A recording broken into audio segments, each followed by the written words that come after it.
নমস্কার বন্ধুরা, আপনার স্ক্রিনে যে ওষুধটা দেখতে পাচ্ছেন এটা হলো এমন একটা ওষুধ যা আপনার কবুতর, হাঁস, মুরগির ক্ষেত্রে ব্যবহার করতে পারবেন, যা রানীক্ষেত এবং গাম্বুরার মতো মারাত্মক রোগ নিরাময় করতে ব্যবহার করা যেতে পারে।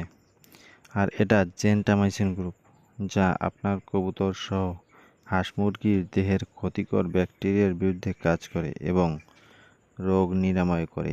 এটা মাত্র 50 টাকায় পাবেন, আপনি যে কোনো ভেটেরিনারি দোকানে গেলে পাবেন। এটা আপনি 1 গ্রাম 1 লিটার পানিতে মিশিয়ে 3 দিন খাওয়াবেন এবং সাথে যদি সিপ্রোফ্লক্সাসিন ওষুধটা মিশিয়ে দেন আরও ভালো হবে। পরবর্তী ভিডিও পেতে চ্যানেলটি সাবস্ক্রাইব করে দেবেন আর ভিডিওটা কেমন লাগলো এটা কমেন্টে জানাবেন। ধন্যবাদ সবাইকে।